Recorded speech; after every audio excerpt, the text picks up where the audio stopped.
Okay, hello. Hi. I'm Charlie, and I'm Danielle. and we are LARP Larks, and we're here to go through the Winds of Fortune for Empire LARP with you. We've actually been waiting for this For ages, a for little absolutely while. ages. I predicted that they were gonna turn up like 3 weeks before or something. Yeah. But maybe the things are just a little different. We can never predict what's happening with the gods, Never know.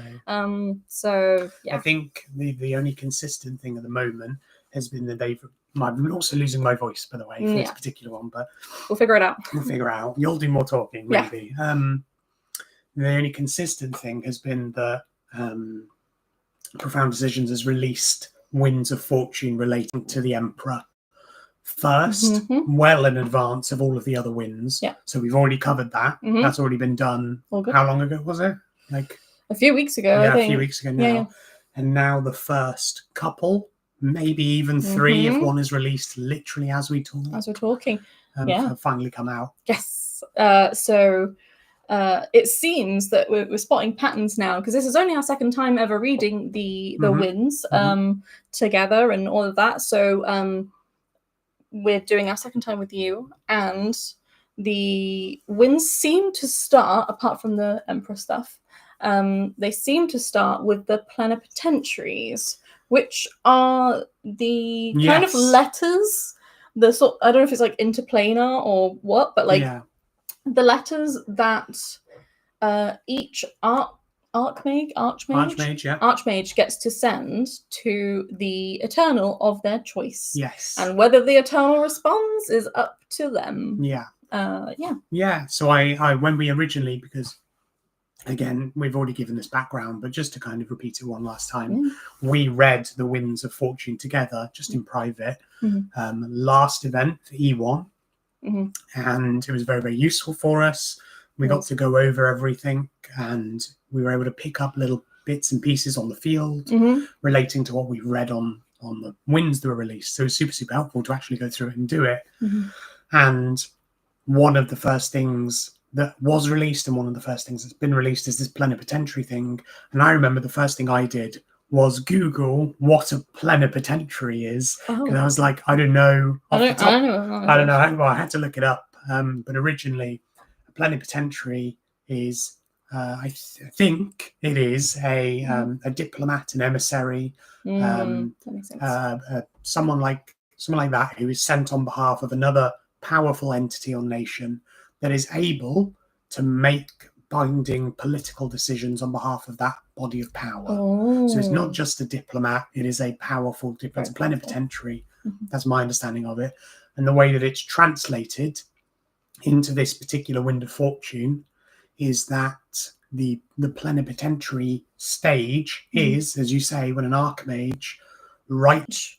Archmage, and I believe there's 6 schools of magic. So each school will have its own Archmage, and then they will, I keep wanting to call it Archmage. I don't know. Whatever. And they will get to put this letter out. Whether anything comes back is up to the Eternal and their relationship with the Empire. Stuff. Eternal, that's what it is. Eternal. I just got a herald, and I was like, a herald's not right. A herald is an emissary of a Eternal. The underlings. You're right. There are 6 schools of magic. I almost was like Earth, Wind, and Fire. No, one for each season. Autumn, winter, summer, and spring, and then day and night. And I'll also mention there's more than one Eternal for each school of magic. I think there are quite a few for each school of magic.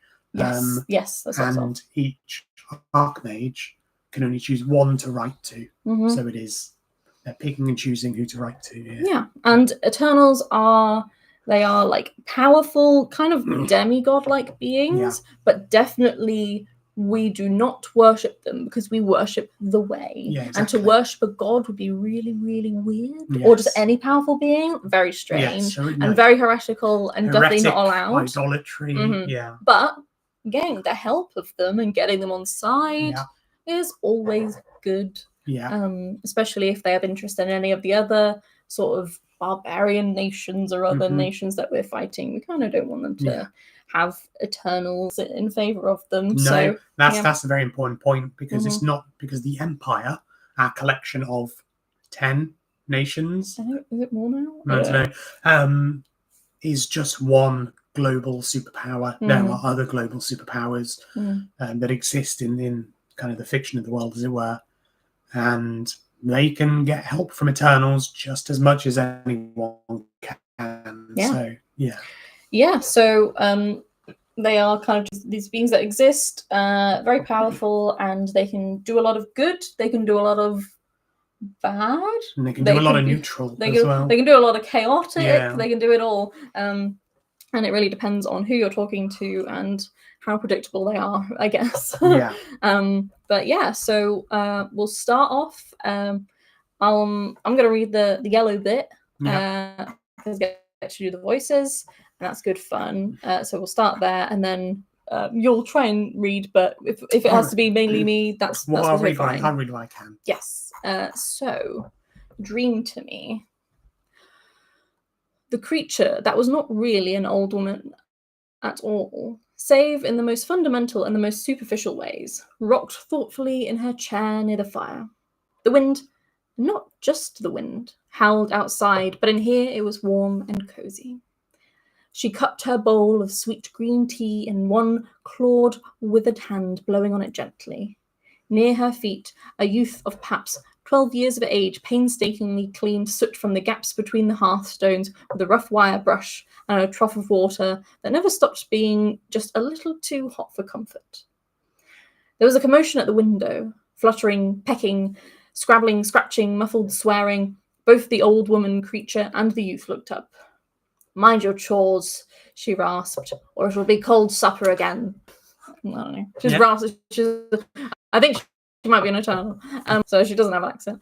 The youth quickly bent back to their task. The lower part of the window opened, allowing the freezing night air and a few. Maybe you should do the voice. You got a bit of a rasp going on. I've got a bit of a raspy voice quite naturally.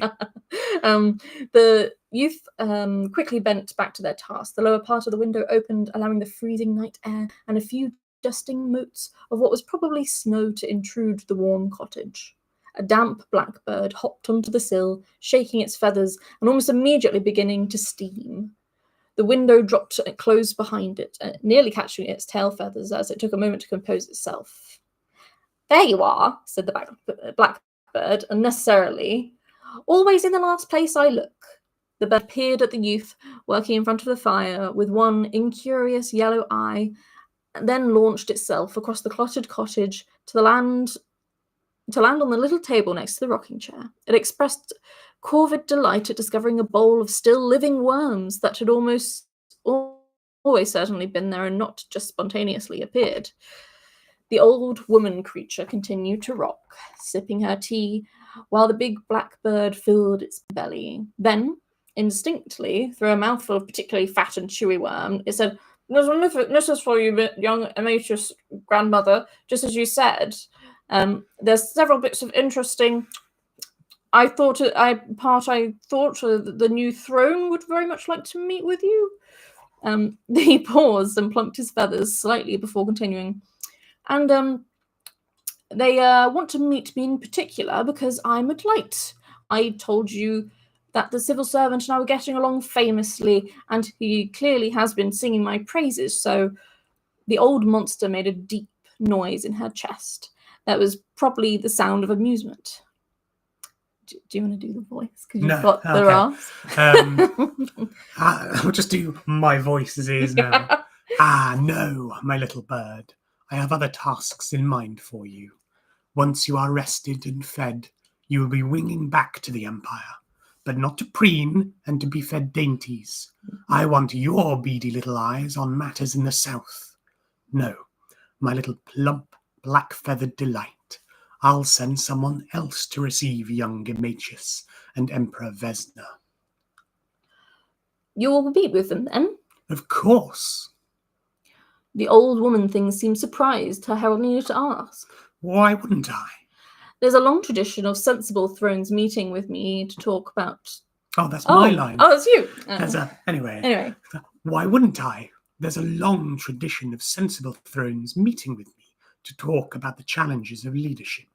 Vesna is Varushkan and has Varushkan's good sense. I look forward to a quiet chat with them about why they have made the immensely unwise decision to try and lead the empire which, judging from everything I've ever seen of it, will be singularly ungrateful at every opportunity. There's some other things as well, said Anashak indistinctly. His mistress made the odd chuckling noise again. I'm sure there are, my sweet little messenger, and you can tell me all about them while I finish my tea. She raised her voice then. But not while there are little pots with big ears paying significantly too much attention to the conversation of their elders. The youth, who had stopped scrubbing the hearthstones and lacked good sense to pretend not to be listening, startled and looked guilty. Time for bed, young sparrow, said the mistress of the cottage, not unkindly. What have you learned? It's a pointless task, they said boldly. The stones will be dirty again in the morning, and they'll need cleaning again, and nobody will even notice. It's just like being at home. No one will ever notice if you do the job well, but everyone will complain if you do it badly. The old woman thing smiled then, showing her sharp teeth. Well done. You may have hot milk with your biscuits, young sparrow. Now, away to bed.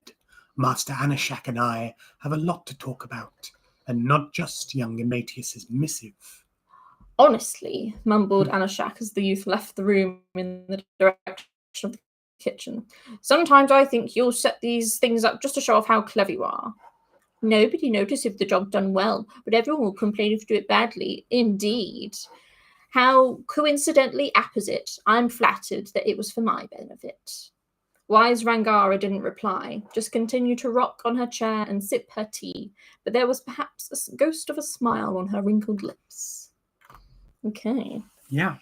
So Now that'll be, well, hold that like piece of fiction in your mind that will be somehow relevant somewhere at some point when it gets to the plenipotentiary letter concerning Wise Rangana and Wise Rangana's heralds, one of which being Anashak. Yes. Okay. Shall I go? I'll go for the overview. You've already started on your voice. Yes. Yeah. It's all downhill from here. It's all downhill. The 6 Imperial Archmages. I want to say Archmages, and I'm going to say Archmages. The 6 Imperial Archmages are empowered to send a plenipotentiary message to a single Eternal of their realm each season. The Eternals are bound to respond to their communication, although very rarely another entity from that realm will speak on their behalf. Their response might involve a formal parley or a private meeting with the Archmage. They might respond directly to the message, or they might decline to meet for some reason. Some of the responses have been coloured by the mandate enacted by the Imperial Synod. Iranian Neophoti of the House of the Wanderer has urged Imperial citizens to be very cautious of deals within human powers and pay close attention to those who seek to make them. While the mandate has been broadly ignored in Varushka and Urizen, it has led to a great deal of discussion in other nations, and it seems some Eternals are at least aware of its impact. During the winter solstice, each Archmage dispatched a plenipotentiary as the spring equinox approaches. 6 Eternals send messengers to deliver the replies. 4 have agreed to meetings, although not necessarily formal parleys, while 2 have decided to offer their boons directly to the magicians of the Empire. In one case, that might prove significantly contentious. Okay. Interesting. And also interesting that a priest has, put forward, I'm just going to see if we can see this. This mandate. This judgment. Yeah, mandate. You're just above it. Might be. Yeah. Yes, so the judgment is... cheap boons and easy solutions should always be treated with caution. The wise know that we must test what you learn and take nothing for granted. We send Iranian Neophoti of the House of the Wanderer with 100 doses of Liao to urge the virtuous to remain cautious of gifts that come at too cheap a price, to remain vigilant against the machinations of the Eternals and dark powers, and to watch those who seek to out such offers. Okay, so... that is now happening that's been put in place, and so there is like a caution, but it's not gonna stop Eternals, and probably not gonna stop Archmages, but it's gonna bring a different air to these interactions. So that mandate that urges caution against receiving boons and things like that from other powers specifically doesn't have any effect on Barushka or Urizen, because it didn't achieve a great enough majority. So what that means is that they can ignore it. And in part, I think specifically Barushka might have been part of the reason. They were making lots of deals with various people and various entities. But broadly, it does kind of from a mechanical point, because I always like to look at it from the mechanical point of view and the roleplay point of view. Mechanically, you just get less opportunities relating to this sort of stuff. Less cool stuff will happen relating to outside powers because it's potentially heretical. Roleplay-wise, we've got to hold these Imperial magicians to task. You know, if they're still doing things, it is expressly verboten to do so.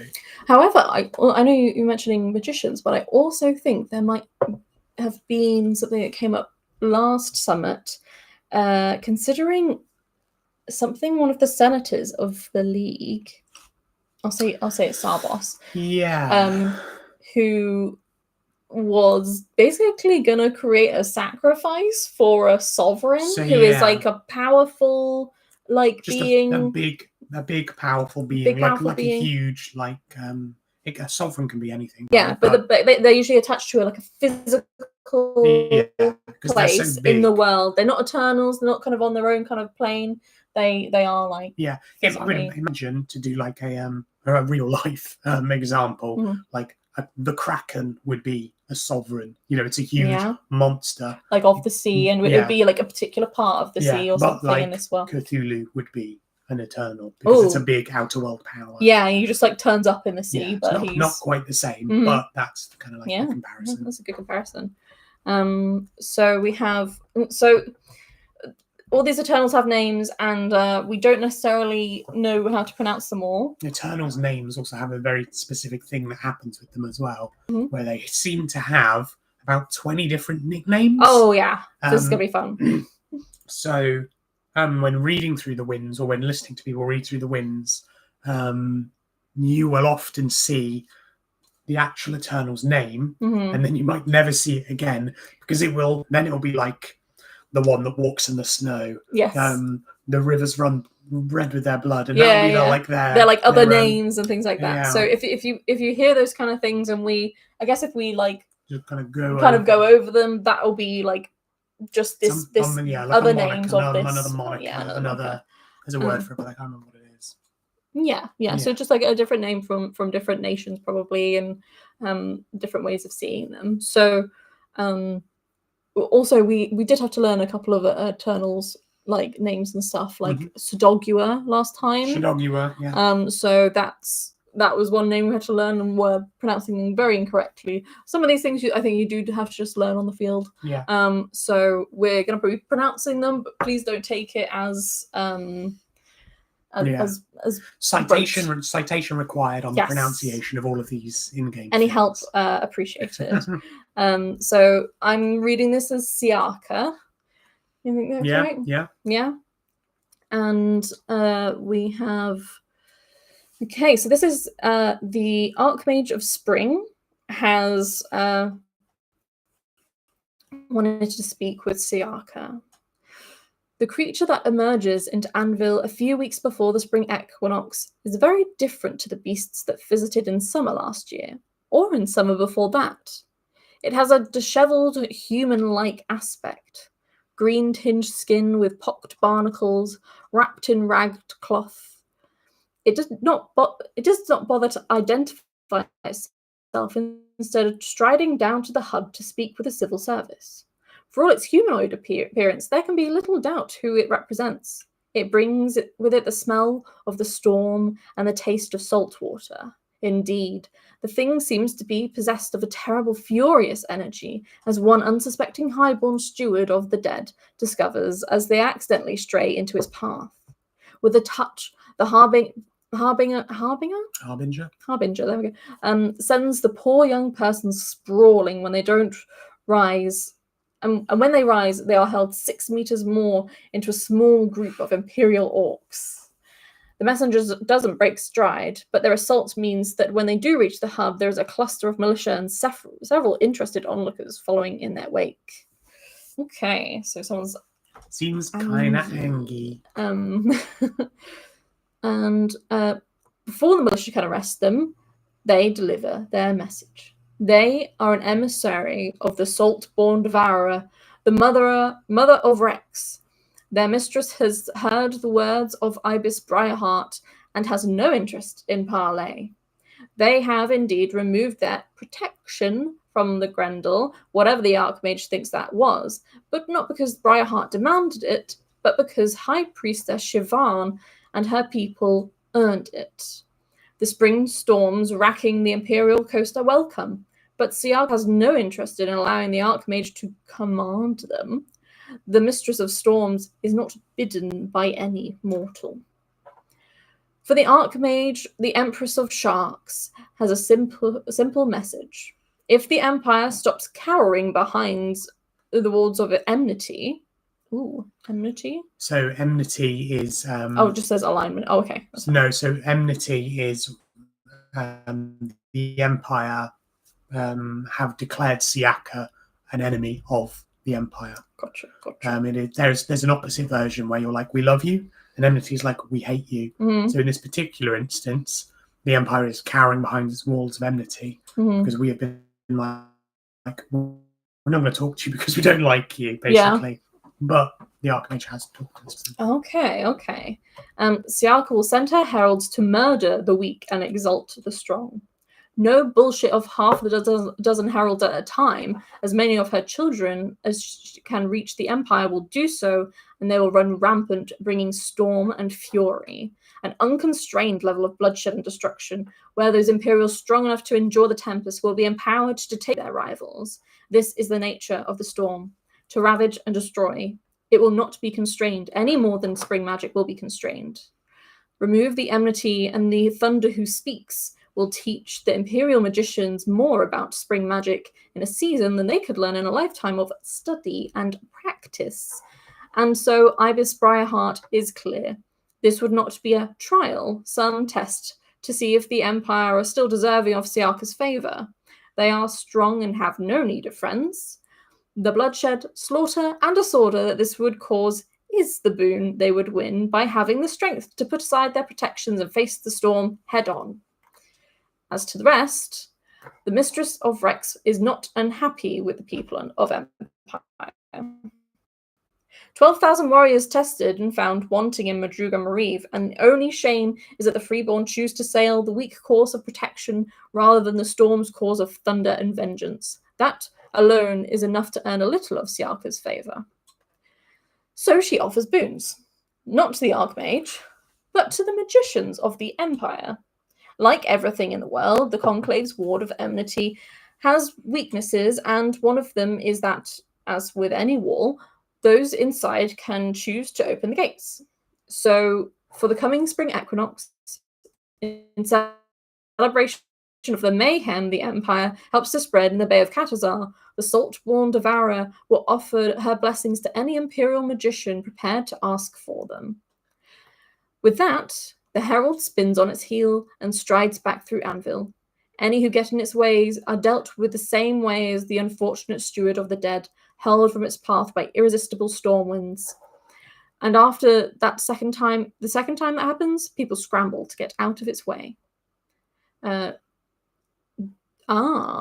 details of the boons are to be found in the accompanying Hurricane Party Wind of Fortune. So yes. The next Wind of Fortune will include those boons in full. So this particular plenipotentiary is so impactful that it has its own Wind of Fortune that we'll go through after all the plenipotentiaries have been done.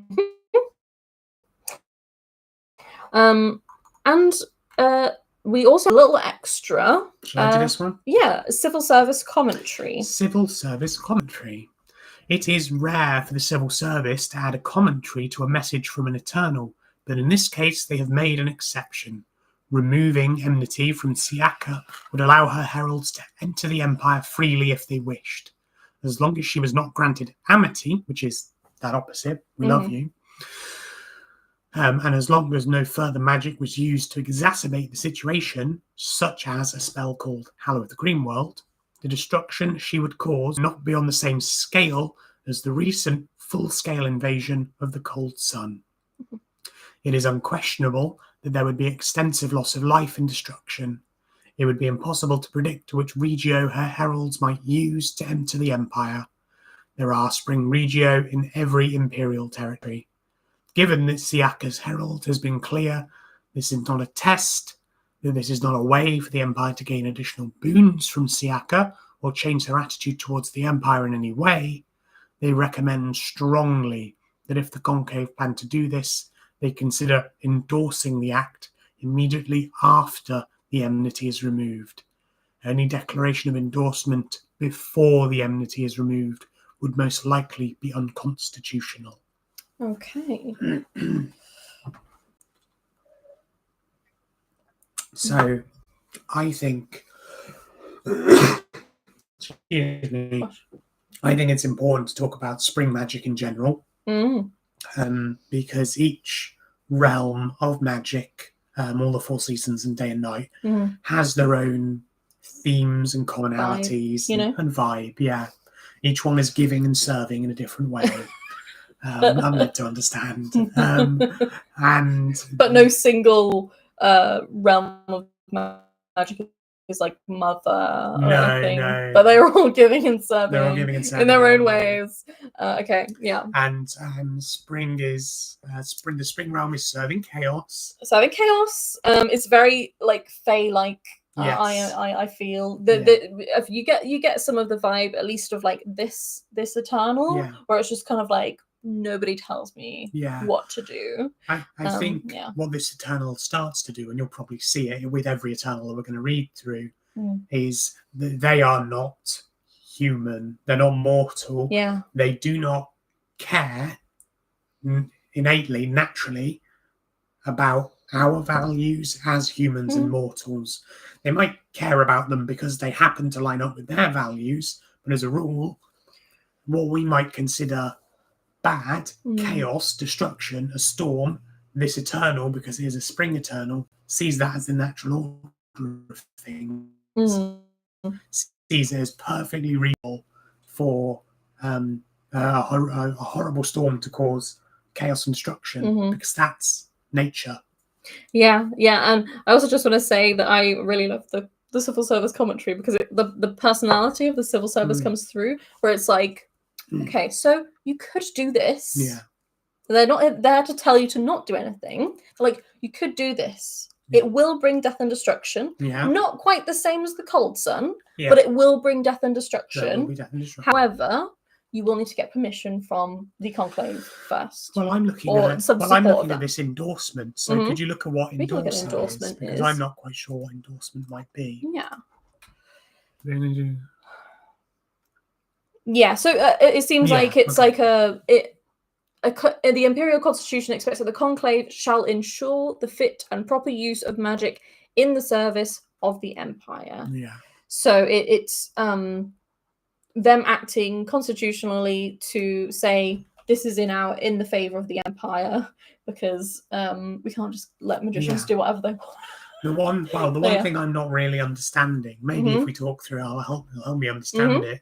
In the civil service commentary, they say that if the Conclave plan to do this, to take away enmity, to allow the heralds to walk forward and cause the chaos and destruction, do not endorse the act before, endorse it after. Immediately after. Yeah. So I'm not sure why, basically. What I imagine, what we're being told here mechanically, is that if the Imperial Conclave release a statement endorsing the heralds of Siaka to walk across the land and cause chaos and destruction, that is an unconstitutional statement because she is under enmity. Yes, that makes sense. So it's like technically we like if you wanted to, we have to say it when we've decided, like if you're at war with someone, or you're in a sort of like I don't know what it is when you're like in a weird moment of pause in a war, but if you are like suddenly deciding that someone's on your side, you don't make an endorsement that they're allowed to come in when they're still not on your side and you haven't had the conversation. It has to have after, but immediately after. There can't be any weird pause between the two. They kind of have to happen together. I think that's what it's getting at. Yeah. I think it makes sense to do it that way around. I could also see why some people might just rush in and want to release that statement, especially if there is an associated wind that has some interesting information in. But the idea is that you have to not be at war with this person. You have to not be under enmity before you can engage in this other stuff. Yeah. Which makes sense. Yes. So that's the civil service just being like, just so you guys know. Yeah, we can see potentially you doing this the wrong way round, and actually you can't. You really can't, and please don't. Yeah. So we now have Eleonaris. Another Eternal. We'll move on. Yes. And we'll come back to the other one in the other Wind of War. Yes, we will. Wind of Fortune. Yeah. So I am wondering, I don't know, I feel like the last Herald was kind of described in such a way where it felt like explanatory. They're like Eternal of Storms. Yeah. So maybe I'm thinking of like just having a little look at the Eternal and just getting an idea for what they stand for. Yeah, their values. So should we do that now, or should we do it as we go? Maybe we'll do it as we go. Yeah, if it's unclear what their vibe is, then we'll pick up on it. So we have Eleonaris, Venator, Night Hunter of, and it says Hyak, but that's crossed out, and is now Eleonaris. Has visited Anvil in the past on behalf of his liege. Yes? Yeah. Oh, you were just about to say something. You're just breathing. I'm okay. Breathing. A year ago, the Herald journeyed to Anvil to speak specifically with several members of House de Gavain a month after the winter solstice. So, House de Gavain is... They are... Dornish House. Dornish House. I was just trying to... I wonder if there's something that really sticks out. Recent curse. Okay. They're connected with Weirwater. They have a great interest in the summer realm. So interest in the summer realm. So I'm assuming this will be a summer. I think it is. A month after the winter solstice, Venator returns to Anvil as an emissary of Eleonaris, in answer to the plenipotentiary of the Archmage of Summer. During the solstice, the long-serving highborn brother Luke has stepped down from the position. Their successor, Adornis, is an Adornist enchantress, Morella of the Twisted Rose. It is Morella that Eleonaris's message is. It is to Morella that Eleonaris's message is addressed, and concerns a meeting of the Hall of Worlds to take place during the spring equinox. So this will be a real meeting during the spring equinox at the Hall of Worlds. Yes. Which is where all the magical things happen. So it notes the time and the place up at the top. Yes, so it'll be 2 p.m. on Saturday. It's not a formal parley, but it is a meeting. So that is a herald coming, not a full Eternal, but a herald. Yeah, which is perfectly fine. So a representative of one of these demigods is going to be on the field and in the Hall of Worlds at 2 o'clock on Saturday. Which is very cool. If you're looking for something to do at 2 o'clock on Saturday, and if you're interested in the summer realm, if you're interested in whatever this is going to be about, that's the place to be. Yeah, and I don't know if it's a private meeting or something, but we'll have to see, and maybe then you'll be wanting to go and see like House de Gavain or see. So find your way in if you really want to speak to or have some kind of connection to this herald and the Eternal attached to that. Yeah. So, an emissary.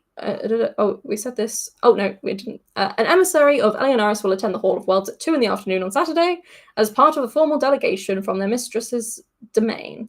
The Queen of Scarlet and Gold requests the Archmage of Summer bring House de Gavain, especially Lady Cecilia de Gavain, to meet with her heralds to see the fulfillment of their oath. The meeting will not be a formal parley, but Venator seems unconcerned about the ability of the Archmage as a host of the meeting to ensure good order. Oh, so maybe a parley is like something very specific and closed? Very specific, like neutral territory. Nothing can happen, yeah. I think I have heard of people meeting Eternals like through the Sentinel Gate, so maybe that in, like, is what a specific parley. events and stuff, like specific like areas. Yes. Like conjunctions or something. Yes. One potential fly in the ointment is that as of Autumn Equinox last year, 2 prominent members of House de Gavain, the witch Lady Rosalind de Gavain and Earl Sidlaw Edrich Charge de Gavain, are declared sorcerers. Why? Okay. Is that bad? Is it? I don't know. Who is a sorcerer. Okay. They are those arcane practitioners who work against the Empire so that they may be condemned. So they're bad magicians. A bad magician. Okay. They're naughty magicians. They're naughty magicians. So since the summer of 380, so almost 5 years ago now, this means they are prohibited from knowingly interacting with Eternals or their heralds. Venator has indicated that both are expected to attend the meeting, possibly due to the matter of their role in the insult done to the Eleonoris' companion, Prince Hyak. So, shall we just have a little look at who Prince Hyak is? Ooh. So, Griffin King and his Prince in Exile. Another Eternal. Yes. So who would be like the partner or some kind of like deep connection to the other Eternal. Yeah. Okay. Eleonoris. Okay, so we've got some information there, I guess. Yeah, so those 2 Eternals are linked in some way. But specifics aren't, you have to dig into the wiki articles to find the specifics. But the request of an Eternal does not trump Imperial law. What is more, endorsement cannot override the explicit legal statement from the Conclave or another Imperial body of state, so the Conclave cannot use it to permit de Gavains to attend the meeting. The only way the Conclave can grant them license to attend the meeting is to remove them from the declaration of sorcery. So there are 2 sorcerers. They are not allowed under Imperial law to see them see this like herald, but they have been specifically requested. And so that's potential for there to be a lot of contention over this and some illegality, I guess. I think the idea is that they were banned. They were called sorcerers, and they were banned from meeting with Eternals or heralds to stop them from deepening magical practices that would work against the Empire. But in this instance, it's nothing to do with that, but an Eternal still wants to meet with them, and it's created a problem. Interesting. So that could cause some drama if you felt very strongly about that, or you think your character might and knows a bit about is involved in like the magic game or adjacent to that. It's certainly an Imperial Conclave matter to decide what is best, in terms of Imperial, because it's all relating to arcane forces and magic. What's best, the Imperial law, or do you kind of break and bow to an Eternal straight away? But then would the Empire, the lawmakers, the magistrates, whoever, like, would there be people who are against the Conclave just sort of changing the rules? Well, I think that's probably quite an interesting point, because they can. That's the power they have. It is up to them to decide whether or not they should be changing the rules. They might look at it and say, actually, we've looked at it. It's not a right fit anymore, not the right punishment. I'm going to take it away. That's kind of completely within their purview. The thing that might fall under the purview of any priests out there is, why are they doing it? If their reasons for doing it are perfectly valid and virtuous, then go ahead. But if they're doing it because they're being idolatrous, because the heralds and the Eternals are not gods, they don't have to be bowed to. They're just other powerful creatures. So there is a second matter for discussion as well, which is more delicate. When Imperial citizens of the Shattered Tower assaulted Prince Hyak some years ago, they attacked him with a certain dagger. The dagger is of unknown provenance, but is described as being cold to the touch, with a seething hatred locked within it. This was the weapon that was born against the Griffin Rider, and if the Empire is serious about making amends with him, the Court of the Lady of Penance, he requires it to be presented to him during the spring equinox. That's not a lot of time. Not a lot of time. Specifically, Eleonora requests that the Knight Protector of Summer, Ridian Derondel, as the bearer of the Banner of Summer, bring the dagger to the meeting in the Hall of the Worlds. They are charged with this matter because if they succeed in their quest to acquire the blade, they will be protecting Dornish lands from the beasts unleashed by Lord Hyak in his righteous fury. While the Lady of Penance would always wish to hear tales of victory, especially over monsters like the Scions of Oblivion, it is her judgment that such stories have no place in a meeting that addresses insults done to the member of her court. As such, she declines to hear them. Perhaps when due restitution has been made to her Lord of the Hawks, there will be time for such merry business. Venator has one final note for the Archmage. One known as the Lady of Semelak, who was once the service of another, now stands between the Court of Penance and the Court of the Unicorn King and the Court of the Summer Mage. All three have offered a place, but she has so far declined to commit to any of the three. It would be unseemly for the Queen of Fields of Red and Gold to serve as a messenger, but if the Archmage wishes to speak to the Doyen of the Semelak, perhaps one of the other two monarchs in the Summer Realm might be prepared to arrange such a parley. So lots of different bits kind of coming out there at the end. I think the piece of information that we don't have, and I don't think you ever get, is what was in the letter that the Archmage sent. You know, what information did the Archmage ask for? Because at the end of that bit there, if you scroll up, at the end of that bit there, we sort of jump into some other topics. We jump into talking about tales of victory, and we also talk about trying to get in touch with the Lady of the Semelak. And while they're not as focused on, it's sort of clear by sort of backwards logic that the Archmage probably asked about those things specifically, which is why they're being responded to. Or even that, you know, the Eternal is actually kind of being like, if you could do this as well, that would be nice. To be like, you know, please, you know, do this thing to make better favor with my partner. And then you can also do this. Like another way of pleasing them, and also something that they kind of need. I think the like finding this dagger is like theoretically interesting to me. I'm like, what does that involve? Because that is probably a very specific magical item that's out in the field somewhere. So how which might belong to this particular guy that was named. It might belong to that guy. Or it might be that guy's problem to find it.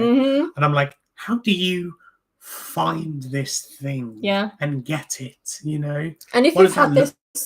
What does that look like? And I'm just thinking, like, if you've had this dagger for, like, 4 years or something as well, like, how interesting. I'm also like... what if you don't, you know, you not want to give it as well? I'm like, you could be like, oh, it's one of my million daggers that I have, just have it. Or you could be like, this is so insanely hard to find. This is like build my character, and I win so many fights because this, you know, like, or whatever it is. But I think it's interesting in theory. I have no idea practically what it would involve, and I think that's half the fun. Yeah, definitely. The next is Wise Rangara, which was our roleplay text at the beginning. Oh, yes. So Rangara was the crow, like the raven, or the old lady. The old lady. The old lady, but not an old lady because she's an eternal. Yes, it's just her form. Yes. So this is about the realm of winter.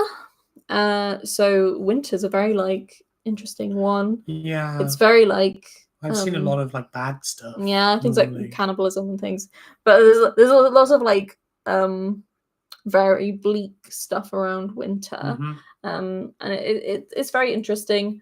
because there are obviously people and places that are interested in the winter magic, and there are Draugr who are a lineage who are winter touched, and so it's like it's not, there's never going to be like stuff that's entirely negative, you know, even if it's like this is the bad like kind of magic. It's like, no, actually there'll still be uses somewhere, and people will still like live by it somewhere. I have a feeling, I'm not this might be completely wrong, but I have a feeling that Wise Rangara is the most reasonable of the Winter Eternals. Okay. But I might be wrong. That makes sense. Yeah.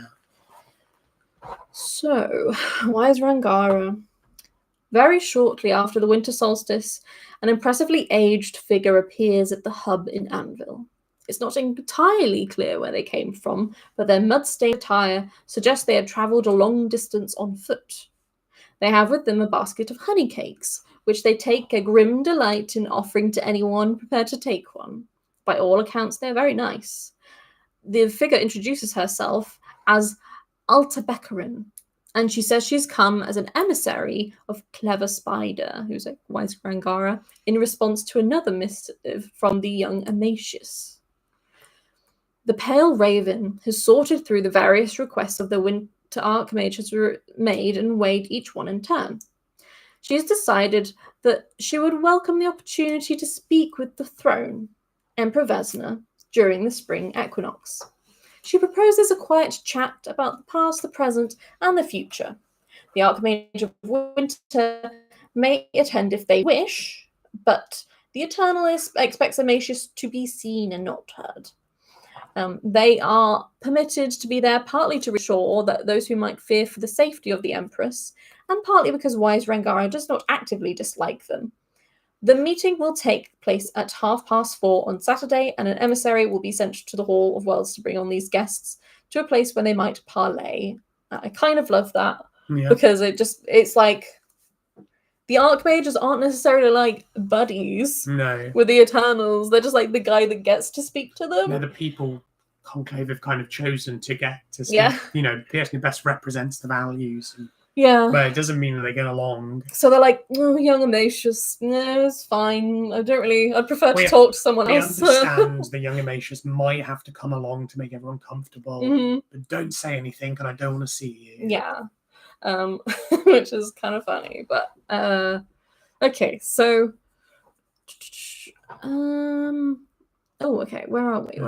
When the Civil Service. When the Civil Service respectfully point out that the parley will likely clash with the timing of the Imperial Senate, which the throne might wish to attend, Alta Beckerin laughs hoarsely, and then you want to laugh? And then sarcastically thanks them for teaching Grandmother Winter that water is wet and rain falls down.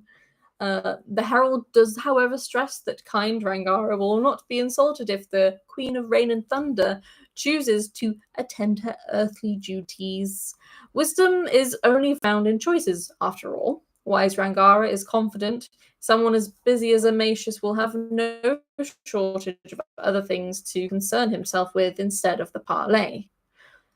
So basically, the Emperor has to choose between going to Senate and attending to this parley, which is very interesting. And Wise Rangara is like, I'm not mad about it if you don't attend. I'm not mad about it. I'm not mad. I'm not mad about it. If you want to do earthly things, if you want to if you want to do things in the dirt, I'm kind of busy. I'm also quite busy. Yeah. I might have specifically chosen you to talk to you about. You don't have to if you don't want to. Because if you don't want to, I don't want to. No. So we that's an interesting point, and also I'm aware that the Emperor is a former senator. Yeah. So it would be interesting to be like, you are now demanded head of state, and you don't get to attend to the thing that is part of your game that like has been part of your game for such a long time. So that it's very interesting to present those kind of like choices and kind of sacrifices potentially. Looks like the Emperor will have to make a decision most profound. Goodness. The Northern Eagle is not something which Wise Rangara intends to concern herself with right now. What is the Northern Eagle? An army that fight the Thule. There's so much missing in this article. But Varushkan, okay. There's an army. And they are expert mountaineers, ex-prospectors and specialists that serve as a scout. Okay. They're like a guerrilla army that are probably fighting the Thule. Yeah. Okay.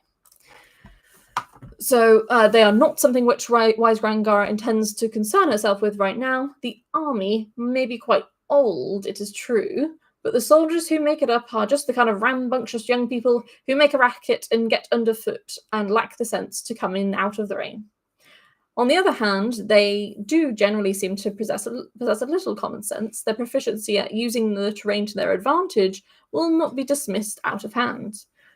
Perhaps there can be more discussion of why exactly Wise Rangara should pay attention to them. It's a little unclear how much this description is verbatim quote from Grandmother Winter and how much it is extemporization from Herald. Yeah, so this is kind of like a short rebuttal, I think, basically saying ask your question better, I guess. Yeah, phrase your question. Phrase your question better. And maybe don't trust the Herald. Yeah, because I think the idea is you constantly have to remember that the Eternal is not human, will not operate from the same basis of assumptions and knowledge that we do. Yeah. So if there is a reason that we know the Eternal might want to pay attention to this particular military unit, and we write, "Are you interested?" She's going to be like, "Why would I be interested?" Yeah. You know, there's a missing piece of communication there, which I think is what she's getting at. Yeah, it's like, what's in it for me? What's interesting? What's interesting? What do you want me to do? Yeah.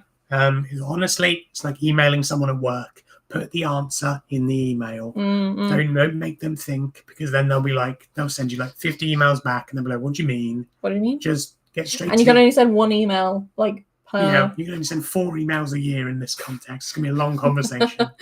Okay, so the matter of Heart's Blood has raised some amusement with White Raven, apparently. I want to have a look at what Heart's Blood is. A scarlet liquid comes from the Winter Realm and is used in winter magic. Okay, so important, like winter magic. Yeah. Stuff. So it sounds kind of dark to me. It's her opinion that there is a lesson to be gained from the situation the Archmage describes. Also, the oldest one understands the Imperial Synod has urged all people to save those of Varushka and Urizen to be extremely careful in their dealings with powers such as she. Far be it from her to flaunt their will, especially when, arguably, they are taking a wise course of action. I think I remember this from last event.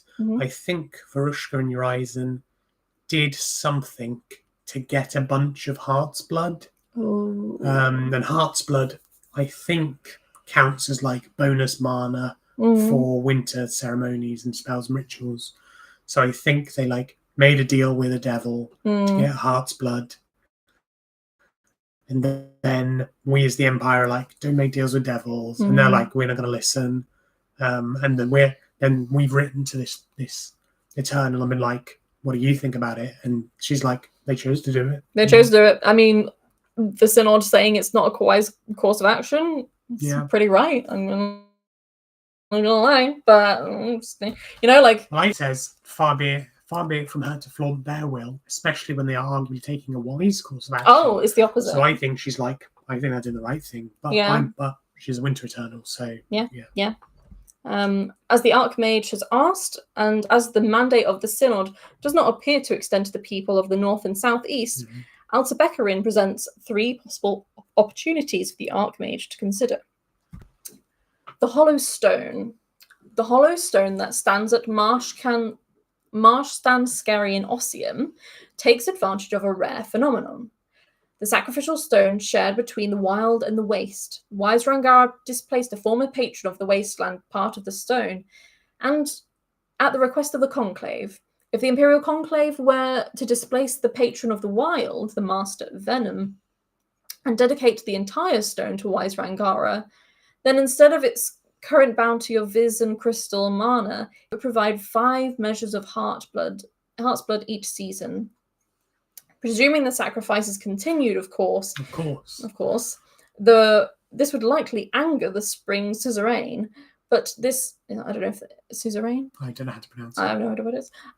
But one can't secure the things one wants if one is not prepared to make mortal enemies in the process. Can one?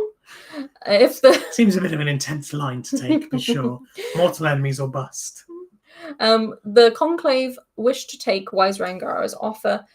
If the conclave wished to take Wise Rangaro's offer, they would need a declaration of concord indicating they are no longer recognize Halogen as patron of the stone and that his influence should be removed. This would present an opportunity to realign the stone at the summer solstice. And given the stone would be aligned to Alhagen at the time, it will likely involve some kind of dreadful fight. Yeah, so I'm just going to contextualize this in what I think has happened behind the scenes. People have done these rituals to get heart's blood. And the Archmage basically said, is there any other way we can maybe go about this? And then this first option that's been proposed to get heart's blood is to kick out a spring eternal and put in a winter eternal on a particular important location. Yeah, it sounds like a very magical location that's already providing something, which might be essentially like a regio or something. Like a regio. I was thinking maybe it's more like a magical, not a magistrate, like a sinecure or something like that. Oh, like a ministry, ministry or sinecure, where it's basically you can transform this producer into another one, but it will possibly involve skirmishes or some kind of fight, that kind of thing. But there's two other options as well.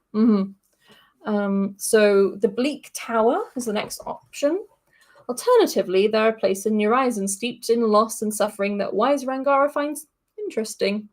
The Bleak Tower is in particular is of interest, especially given the emphasis on the cultivation of herbs and the benefits it grants to the herbalists in the war-torn nation of wizards.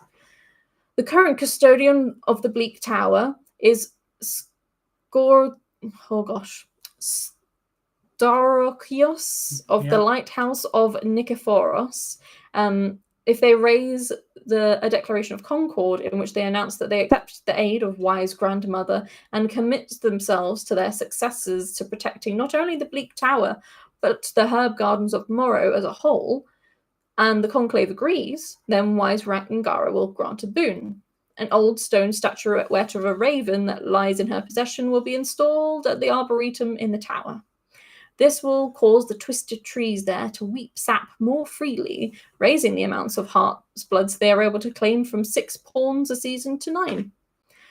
It will also have other effects. However. The bounty of herbs offered to the gardens of Urizen will shift and change. Instead of 2 random herbs and 1 dram of cerulean mazarine, they will produce 2 random herbs and a dram of blade root.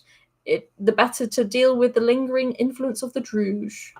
She will also grant the custodian a little gift, a token of appreciation that will help them ensure Urizen is never short of the herbs it needs to heal its broken hearts.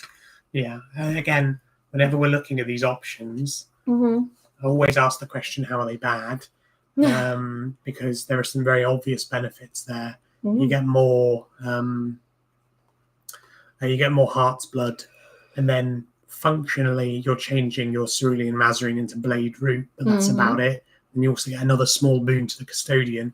So how is it bad? A few things that I'll pick out that might be bad.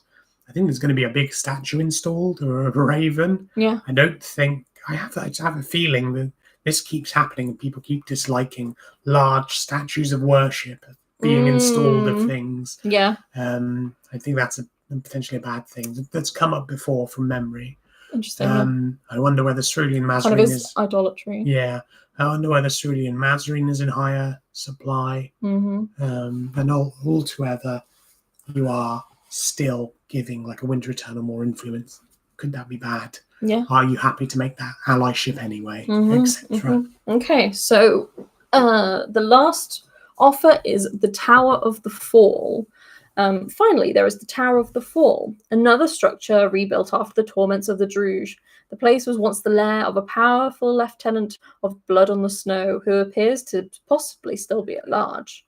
It's a testament of the resilience of the horizon that it was ever rebuilt. If the current keeper of the Tower of the Fall, Sabina, raises a declaration of concord during the spring equinox, in which they will ask for wise Rangara's assistance and commit themselves and their successors to the protection of the horizon from the creatures of Agramant, she will offer them a white raven, just as she has offered the custodian of the Bleak Tower. This will increase the flow of Heart's blood by 3 pawns, but reduce the amount of crystal mana by the same amount. She will also provide the custodian with a ritual token to help them tend their garden each year at the spring equinox. Yeah. So another, do you want to change the function of this thing into something else that produces the thing that you asked me you want more of? Yeah. It also makes me think, obviously, these last 2 are connected to like a player each. Yeah. So maybe that's the kind of thing where it's like these things could be better, but they all to a player, and a player needs to do that, and they need to do it before the other one if they want to do that. Yeah. There's like different. I think, well, maybe this will explain it, but I'm imagining that all 3 of these options, 0, 1, 2, or 3 of these options could be taken up. But I thought it would be a choice, but yeah, a few possible opportunities. I think they could all be considered. Interesting. Because none of them seem to require any limited resource like the Imperial Senate thing, a commission slot or anything like that. Yeah. I will just say, I do think the Cold Sun is a winter. Yes, it is. Yeah, it's a winter eternal. No, the Cold Sun is a day eternal. Oh, is it? I think so. I want to look it up because I'm just all right. Gosh, I'm trying to look at my Cold Sun. Okay. Oh.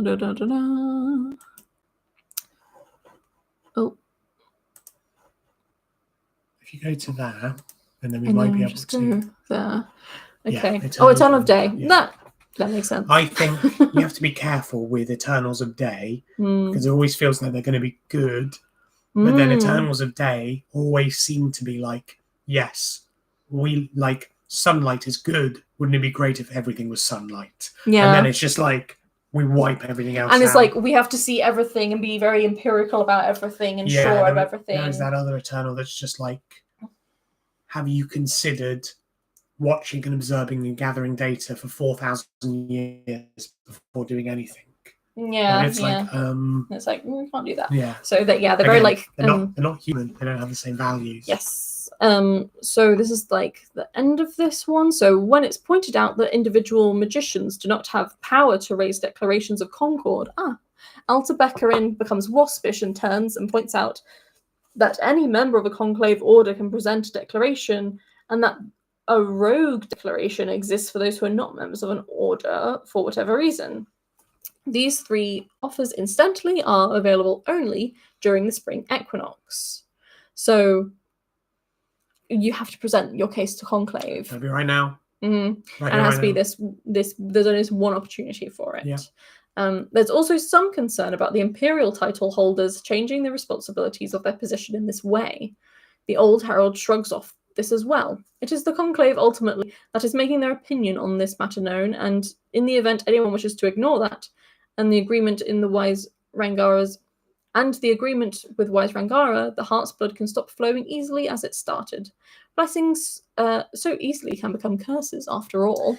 Yeah, this is like a constant thing I see. I've never actually seen it play out in play on the field. I'm sure it does, but there is always a constant push and pull between conclave and what feels like a lot of the rest of the empire, because I feel like conclave are always pulled away by the esoteric and the magical and the other worldly, and everyone else is in the same way that humans and Eternals have different values. The conclave Imperial magicians are just slightly close to.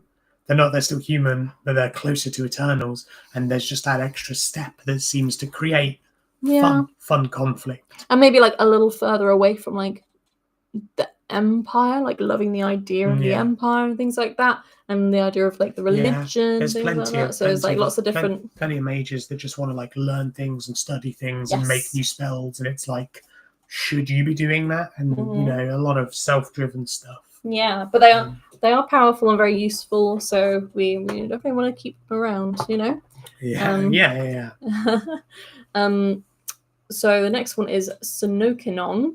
I think it's Sinnekennen. Okay, Sinnekennen. And this is Day Eternal. Yeah. So at the midpoint between winter and spring, a sphere of light appears from the Imperial Regio just as the sun is setting. Barely 6 inches across, it drifts through Anvil, the gentle sound of chiming bells following in its wake. The entity politely converses with anyone who stops to speak with it, engaging in small talk that mostly revolves around questions of how a person fits into the hierarchy of the throne. It understandably takes the orb a little while to arrive at the hub. Similar beings have visited Anvil over the last few years. They are heralds of that which lies above all. Last time, they unleashed peals of loud music and proudly announced their message in tones that might best be described as stentorian. This emissary is much more discreet, bobbing gently before the civil service desk and waiting politely to be acknowledged. When it is, it quickly delivers the message of its master, the turning mirror. I think this was the Eternal. This Eternal came up last season. I remember Sinnekennen as the Eternal who loves hierarchy and order. They're basically in support of anything that institutes or maintains a hierarchy. Anything that makes it more complex, more powers upon powers, delegation upon delegation. They love that. That's about it. Good, bad, or otherwise. Yeah. Only hierarchy is good to them. And there should be like a good flowing system of power. Yeah. I think was what they cared about. Like it working. Like bureaucracy that works. Yeah. Sinnekennen will not offer aid against Cold Sun. Not in the way the Archmage requests. Certainly not in a way that requires reliance on weaker forms of magic.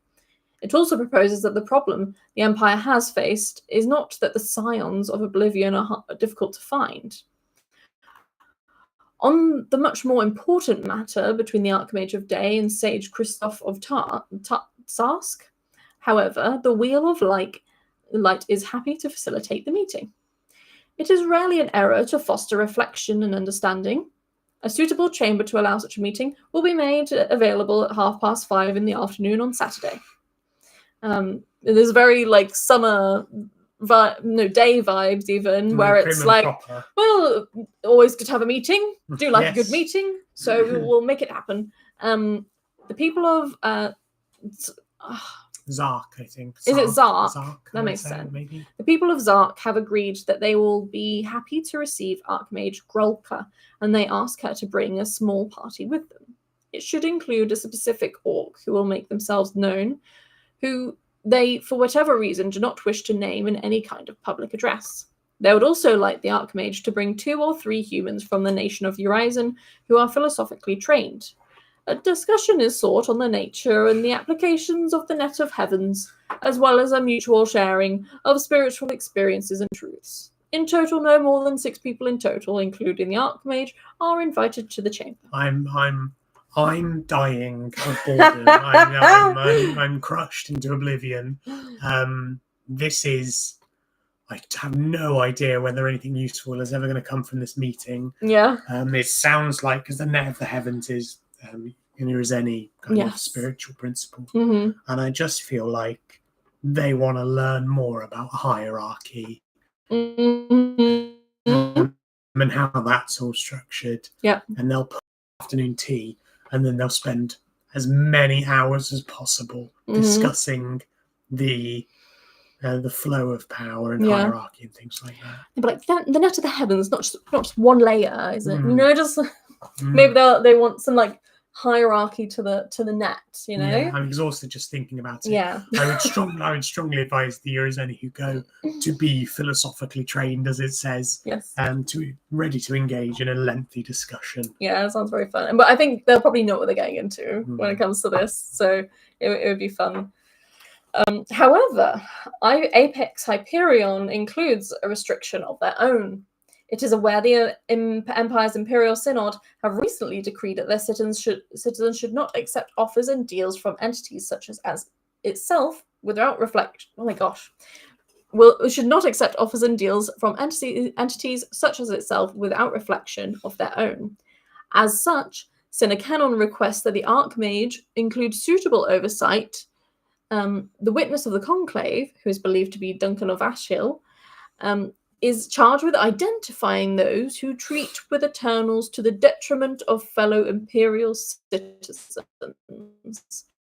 Presumably, if they or a suitable proxy are included in the party, there will be no concern of any inappropriate action on behalf of Sine Canon or its emissaries. Again, I'm just exhausted. The idea that this Eternal has taken knowledge about the hierarchy and structure of the conclave, identified what the witness of conclave does and what their powers are, and then has said, I strongly recommend that you include them purely because it's part of your hierarchy. Yep. I don't want them there, but you have to bring them because it's part of your hierarchy. We've got to make sure everything's above board. Exactly. Everyone knows what's going on. Everyone can see there's nothing shady going on here because we are day people after all. Imagine if you were like setting up a meeting to, you know, talk about a project, and the other half of the people that were coming from the other company were like, you should invite the following people from your staff. And it's like, what do you mean?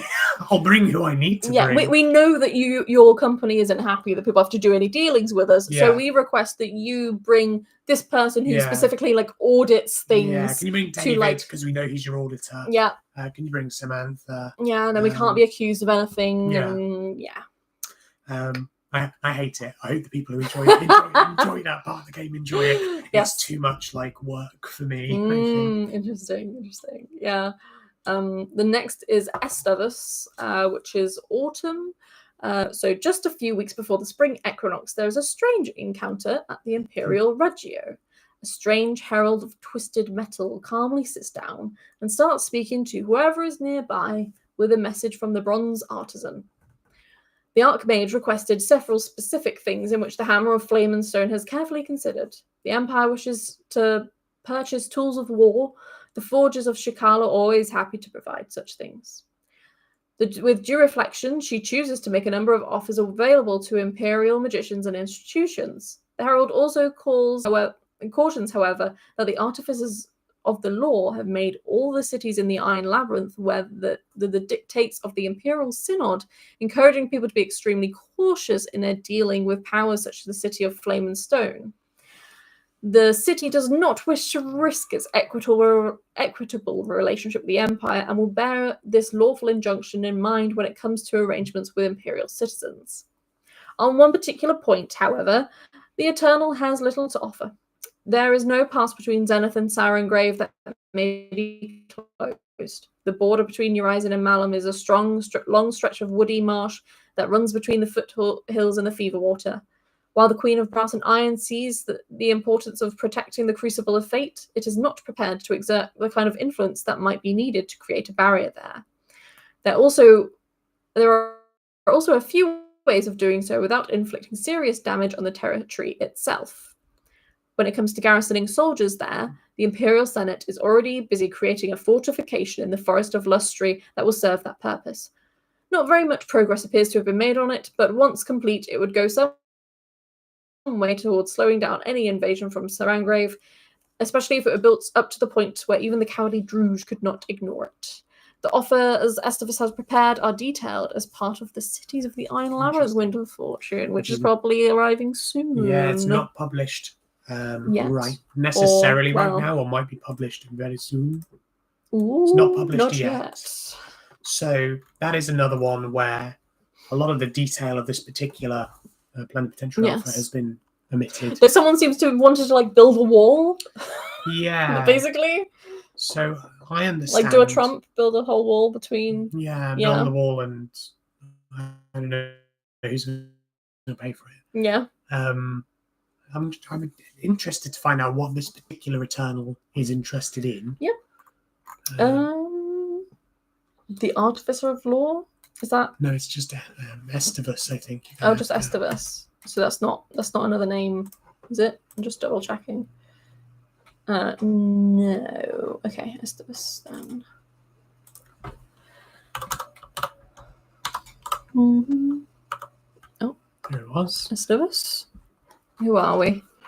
The Forge Mistress. It seems to be a lot about, like, making metal stuff. Things. And that makes sense. So It sounds like, in general terms, the Archmage has asked for provisions for war, has asked for fortifications to be built, and the ultimate response, really, for this one, very practical and very straightforward.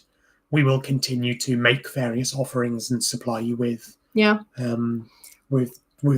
tools of war as part of a trade deal, and then there is more to be talked about when it comes to fortifications, which will come up in its separate Wind of Fortune.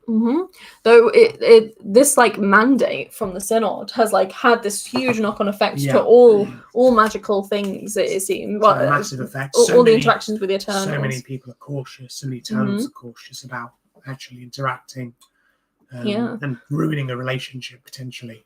So if I, as a priest in game, are talking to a magician and they're a bit like, a bit like standoffish or something, then maybe they are thinking quite little of the Synod at the moment and they're getting in their way.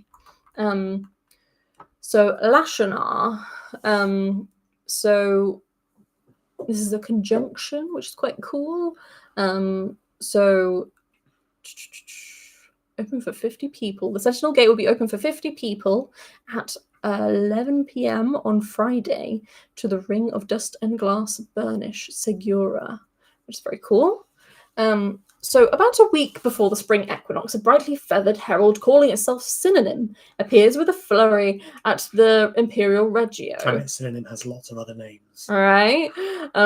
Is this like a knight? It is a knight one, yes. Of course a knight eternal is called Synonym. Knight herald. The herald is called Synonym. It flits around Anvil, repeatedly distracted by the preparations for the coming summit. Meeting, crest, parliament, council, peak. Eventually, it finds a civil servant to receive its message. Missive, epistle, tidings from the gibbering ambassador. That's synonyms. They're marvelous. Synonyms. Okay.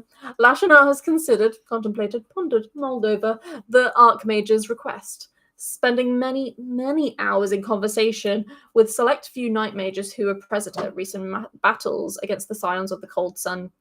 The notion of attracting all its armies into one place is an exciting one, but seems a little moot, redundant, impotent, fruitless.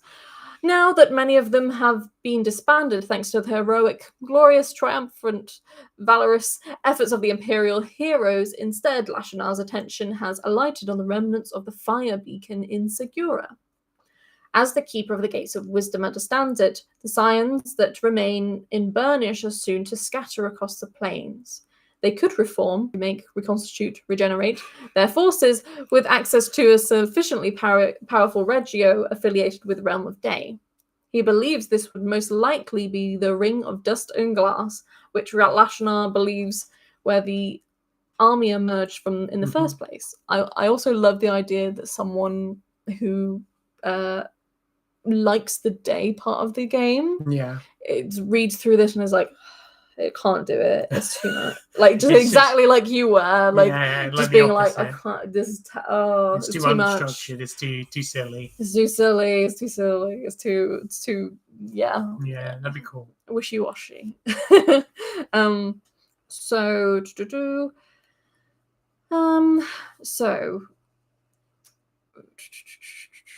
It's they could reform, remake. So they want to. They could reform, remake, reconstitute, regenerate their forces with access to a sufficiently powerful Regio affiliated with the Realm of Day.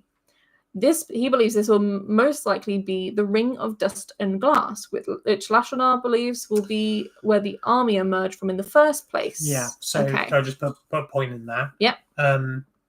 the Scions of the Cold Sun, an army of Scions of the Cold Sun, emerge from a regio, cause chaos and destruction. The Empire heroically fought them back. The Eternal notes that they could reform if they return to the regio and do some big magic. So, seems important that you get to that regio. Yeah. And they've managed to find it, which is quite cool. Yeah. Lashnar is willing to lend his power, prowess, potency, aptitude to a ritual that will permanently realign this regio to the Night Realm. If it's aligned to the Night Realm, it's not aligned to the Day Realm. Scions of the Cold Sun can't use it because the Cold Sun is a Day Eternal. Day Realm people hate us even more. Whatever. It just happens sometimes. Hey, well, day has to turn to night sometimes. Yeah, night becomes day. This would require... So, Lashnar is willing to lend his power to permanently realign... Yes, okay. So, this would require a practice coven to visit the regio and cast Align the Celestial Net at its basic magnitude of 30. The Eternal would send one of his heralds to empower the enchantment, shifting the regio all the way into alignment with night, then claim, seize, take, grab, the regio for themselves to make the effect permanent. The voice of the winds believes they would also draw, attract, entice, allure the scions that remain in Segura to return to the regio where they could be picked off by the local Kahan and Corsair warriors. So, thinking again, Night Eternals, almost sneaky, sometimes duplicitous, keep secrets. We've got a fantastic way that we can help you with the Cold Sun, actually. You just need to switch this regio off, and they won't make it into a night regio, and they won't be able to use it anymore as long as it's a night regio. Yeah. Anyway, I'll send one of my heralds down. 30 of you guys knock on down and do that. Perfect. It's exactly what you want. Yep. Though also you will have to fight the ones that are there. Yeah, you have to do those. It's a power of 30, so I believe that people have a different magnitude as their mages, so there might be less. Might be fewer, and you're going to have to choose the right kind of people to go on to that, because if you only have up to 50 people, you need the right people to fight. Yeah, I don't know if the fighting will be actually there. If you scroll up a bit. Oh no. Or just scroll up a bit to the description. This is combat unlikely or contained encounter. So maybe you do have to bring people to fight, but it will be separate to the ritual. Okay, interesting. So, having investigated, examined, scrutinized, poked the regio in question, he has detected the lingering influence of the Cold Sun on a small group of creatures from the Day Realm which guard it. That'll be it. Okay, so these once quiet analytical creatures have become furiously opposed to all expressions of art and creativity. So while the ritual is being performed, he will need a number of musicians, storytellers, poets, and other artists to come and perform around each of these guardians. He hopes this will restore them to their former selves and allow them to leave the regio. This may have strange effects upon the performers, as lingering magic of Cold Sun lashes out against their expressions of creativity that it so despises, hates, abhors, resents. So not fighting, but creativity. Fighting them with art, which is very cool. A conjunction of the Sentinel Gate has been identified that will reach the Ring of Dust and Glass in Burnish during the upcoming summit. The conjunction opens at 11 p.m. on Friday and will allow up to 50 people to pass through. Lashnar will be sending a herald or two to meet the Imperial heroes once they have passed through the gate. He suggests that the Archmage of Night either take responsibility for arranging this or find someone to do so on their behalf. Yeah. So very cool. Very cool. It's got its own thing. I would suggest that if you are interested in night magic, if you are a performer interested in doing something a little different, something in character, head on over. Try to get in touch with the Archmage of Night and find out who's arranging this, if not the Archmage of Night, and get through the Sentinel Gate. That can be very cool. That is very cool. You either have to be casting this ritual or you'll have to be singing and dancing to distract. To distract these day creatures. Interesting. That interests me. Yeah. I'm not gonna don't feel like I should like go into too much detail. But I mean that interests me. I'll only ask one question then. Which half of it interests you? The doing the ritual half or the performing half? I think it's the performing half because I have recently taken one like experience point in magic or something, but that was just so I can get into the Hall of the Wilds. Basically, just so it's just so I like get to do other stuff. So that's pretty cool. This is about accessibility. So this encounter is an opportunity for night mages and performers to pass through the Sentinel Gate for a mixture of ritual, magic, and performance in a somewhat strange atmosphere. It will take place across an area of woods a couple of minutes walk from the Sentinel Gate on flat ground. Just information there. Accessibility. Make sure it makes it safe. So these are all the dates at the bottom, the days and times. So we've got a Friday at 11 p.m., which is that conjunction, the night conjunction, the singing and dancing, and the mages. And then we've got Saturday at 2 o'clock with Eleonaris, which is the summer parlay. And then we've got 4:30 with Wise Rangara, which is the winter parlay, with the Emperor potentially, or being stood up. And so Saturday with Cinecanon at 5:30.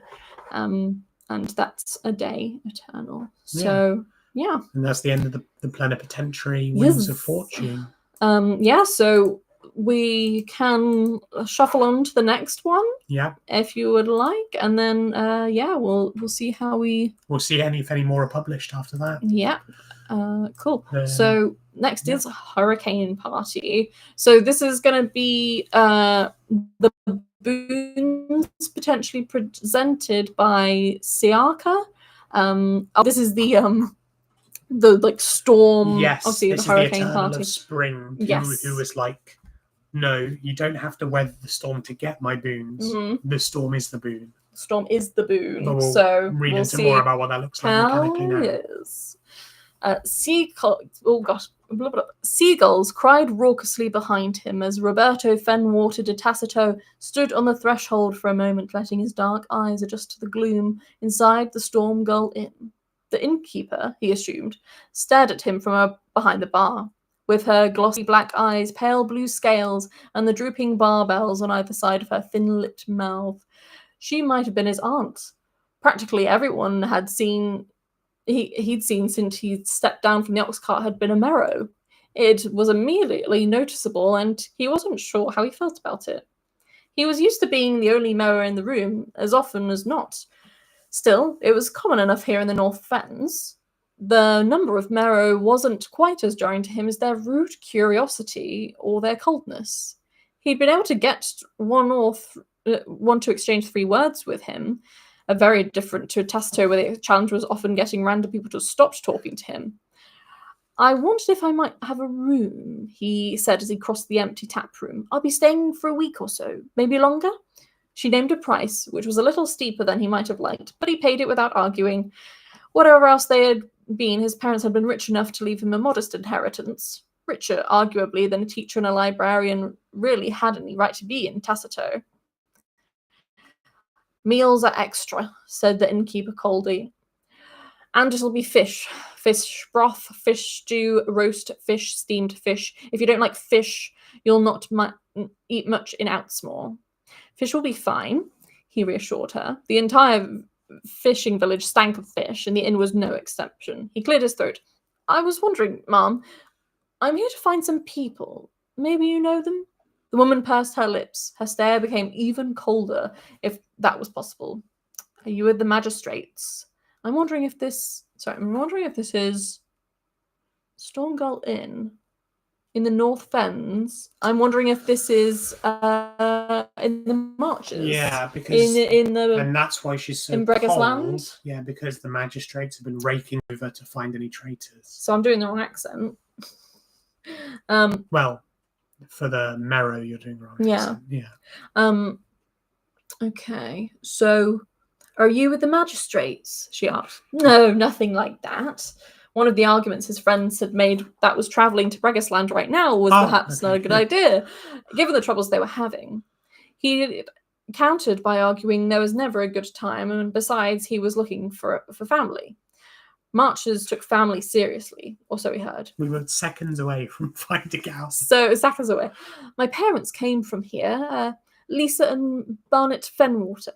I was hoping to speak to anyone who knew them before they moved to Tassito. The innkeeper continued to stare from a long moment. There's plenty of Fenwaters here, she pronounced a little oddly, slurring the T in a distinctly unfamiliar way, which I think I just did. Fenwater. Fenwater. She shook her head slightly and treated him to a smile that was only a touch more welcoming than anything she'd offered so far. In fact, I think I remember young Lisa when she was a girl. How is she? I'm afraid they're both dead, he said, and winced inwardly. His friends always ribbed him for being as blunt, joked that maybe he was half freeborn. He was a little surprised that speaking about it brought a lump to his throat, even after 6 months. My sister as well. There was an incident, an accident even, different things. I'm sorry to hear that. She didn't sound especially sorry, but Roberto was entirely, I should say it more coldly then. Yeah. Sorry to hear that. She didn't sound especially sorry, but Roberto was intimately familiar with the flat affect touched by those touched by the day realm. So sad to be alone in the world. Jeez. There was an awkward silence. Yeah, I imagine there was. Sit yourself down, she said briskly. I'll bring you a bowl of fish soup and then we'll see about your room. And a bath, please? Roberto said a little earnestly. It's been nearly a week of travelling since I had a proper bath and I just want to... He trailed off. The innkeeper didn't reply immediately. She looked away from him towards the door, towards the sea, lost in thought. Idly, unconsciously, she twisted a ring on one of her long, thick, webbed fingers. A lovely piece, he noticed, woven from 3 strands of metal, dark gold, white gold, red gold, and set with a... I know, I've seen this word so many times. Cabochon? Oh, cut. It's a round cut, like tempest jade, like a smooth round kind of. He caught himself staring. There was something about it that drew his jeweller's eye. It was a little out of place in the dank surrounds of the Outsmore village, a stark contrast with the innkeeper's homespun dress. She caught him staring and put her hand in the pocket of her apron. Oh, I think we can sort you out a bath, she said, unblinking. Yeah, we can definitely help you with that. I feel like he's going to get drowned. Oh, really? I was like, is this some relation?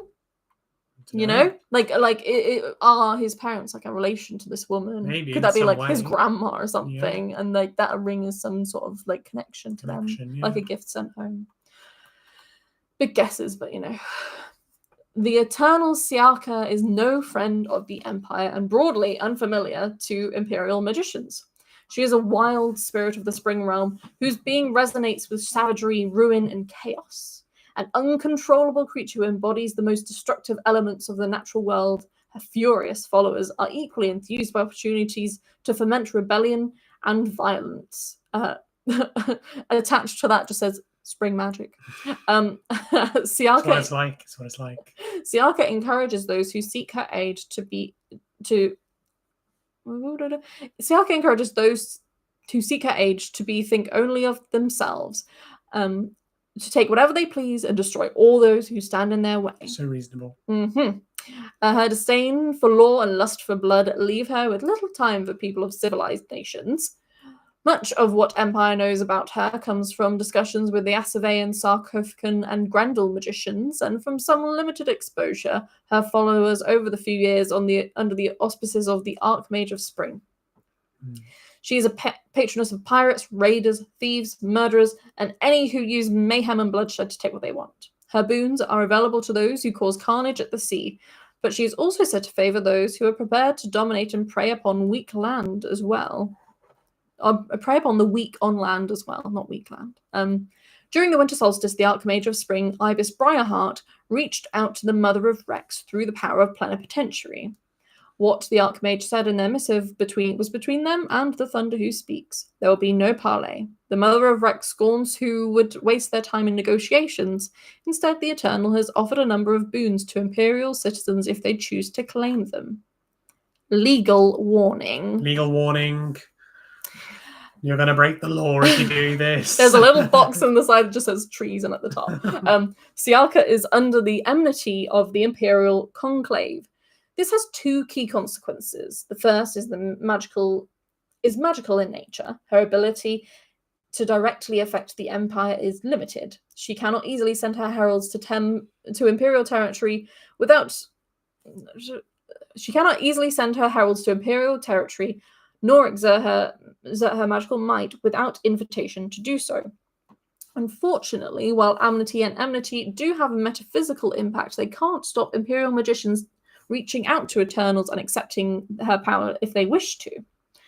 Thus, there is nothing to stop Imperial magicians making use of these offers if they desire, as long as they do not get caught. The second consequence is that trading or dealing with an Eternal under enmity is illegal and investigated as treason if news of it comes to light. The Conclave cannot use endorsement to circumvent this outcome. Endorsement is the thing we said before. Yeah, endorsement is when they just release kind of a statement of principle, as it were. But that would have to happen after they are you can't released resist. from enmity. No, that's why you can't use endorsement because if someone's done it, someone's done it. They're already. Yeah, it's like putting someone under a trade embargo and then being like, you can trade with them. No, you can't do. You got to remove the trade embargo first. Yeah. That's say, I think. Yep, there are two ways to make the boons on offer legal. Either the Imperial Conclave uses a declaration of alignment to remove enmity from Siaka, or the Imperial Senate uses Senate motion to make it legal to accept a boon from an Eternal under enmity, permanently changing the definition. Yeah, I guess you could fundamentally change how the law works. Yeah, I guess you could do that. Option, I guess. If you can persuade everyone. Treason. So, as with any Eternal declared to be an enemy of the Empire, it is illegal to take gifts from Siaka or gain her boons. Trading or dealing with an Eternal under enmity is illegal and is investigated as treason, a crime which carries the death penalty if the offender acted with intent. There is likely to be a little chance of clemency arrangement for magicians who intentionally accept power from Siaka using those boons, assuming they get caught. Even if the offender finds a way to avoid the legal consequences of their actions, they risk being declared a sorcerer by the Conclave if they are suspected of accepting the aid of Siaka. It's illegal. It's illegal. It's illegal. It is also illegal. It's so illegal. Very illegal. And really driving it home because you might get killed if you do this. You got to do the bureaucracy first. And then if you do all of that, then you might be able to get one of these boons. But if not, but this is a huge temptation, basically. Yeah. This whole thing, I bet there's going to be some very nice looking boons. Some very juicy boons. Juicy boons. Unleash the Maelstrom. Siaka is a spirit of storm and destruction, hurricane, typhoons, and monsoons. She offers her power to any Imperial magician performing foam and spittle of the furious sea or thunderous deluge during the spring equinox. So those are two rituals. I don't know what they do. We can have a look at what they do. Yeah. But I'll have a look at what they do. So they need to meet 3 criteria as well. A powerful curse is set over a certain area that is coastal. So this could be used against Grendel and things like that. Yeah. So what was the name of that one? That's the furious spittle. So the foam and spittle of the furious sea. Curses an area and curses naval battles there. And a territory is scoured with thunderstorms and that makes sense. So this one is thunderous deluge. Yep, and so that brings like storms and reduces income from farms and businesses and things like that. So it's basically like these are acts of war, basically, I would say. So the idea is that if you're casting either of these things, you're not casting them on any territory in the Empire. Yeah. Casting them on your enemies. You're messing them up. And if you want these storms to be even more furious, you could lean into this Eternal's forbidden power. Yes. The ritual itself must include an invocation of the Eternal directly using at least 3 of her common names: Siaka, Empress of Sharks; Maelstrom, Saltborn Devourer, Mother of Wrecks, Thunder that Speaks. It must be clear that they are asking for the Eternal's boon. Secondly, each contributor must cut themselves or each other and allow their blood to flow. This must be sufficient to inflict a hit of damage. Finally, at the completion of the ritual, They're going to be dying everywhere. just dropping like flies. Finally, at the completion of the ritual, they must offer up a ring of Ilium to seal the connection between the magic and their Eternal. Assuming all 3 steps are completed, the exact effect depends on which of the rituals they are performing. Interesting. So, is that? So, do we not know exactly what it would do? Just having a look. It's an empowerment. That's all it says. But we don't know what exactly it would do. So that's very interesting. Maybe, yeah. So someone might be like, let's go mess with the Grendel or whatever. I think it's about to explain what it does, I think. I'm not sure, yeah. Oh, okay, yeah. Empowering foam and spittle of the furious sea will lash the coastline target territory with a mighty waves, roaring winds, thunder and lightning on a near cataclysmic level. My goodness. Any fleet based in their target territory has production reduced by 3 ranks for the coming season, which also reduces their military strength by 60. In addition, a total of 750 casualties are spread out evenly all over the navies in the territory. Farms and gardens will be flattened. Every farm will produce 72 fewer rings, and every herb garden will produce 3 fewer true vervain in the coming season as the spring planting is ruined. The magic of spring will also impact every mana site in the territory, tainting it with the power of Siaka. Such mana sites will produce 2 fewer crystal mana over the coming season, but will instead produce a single pawn of warm honey. Yeah, I believe that's a spring mana replacement. Sinecures that produce mana may also be affected depending on their nature. As always with a territory curse, there will be unpredictable effects that depend on the territory chosen. Coastal territories that often contain extensive marsh regions or large rivers are especially vulnerable and likely to experience extended flooding, which scares me as someone who is in Sarvos, and Madruga is kind of split by a river in Sarvos. Well, we're not going to get flooded. We're not going to get cursed, are we? We'll use on the bad guys. But if it floods our river, we'll see. There is no way to avoid loss of life, although a timely warning for each of the various communities in the territory may be able to minimize the number of deaths. Structures and settlements are likely to suffer damage, especially if they're in the region of the coastal quality. At the very least, a fortification in such a region will be unable to recover strength while the storms rage. In addition, the casualties inflicted the storms are likely to impede the effectiveness on navies taking the shore offences or defend the coast orders. So I wonder whether there is a specific, because we've not read the Winds of War and all the Cold Sun stuff, I wonder whether there would be a really compelling reason to cast this on a specific territory. Well, we've lost huge amounts of our coastline to the Grendel and all these kind of things. So, like, being able to do that kind of thing would be very powerful right now. But it just comes at the loss of principle. Yes, but people like the Brass Coast have lost a lot, and they might be quite desperate. But if you lose yourself along the way, what are you fighting for? Yeah, if you lose, like, Sarvos along the way. Okay, we've got Roaring Deluge. So, an empowered thunderous deluge will cause storms of truly devastating potency across the target territory, bringing widespread devastation. Inhabitants of the territory will desperately stay indoors, striving to protect their homes. Travel will be difficult, whether on roads or via roads or trods, so it could interrupt trods. The income from all farms and businesses in the territory is reduced by 108 rings.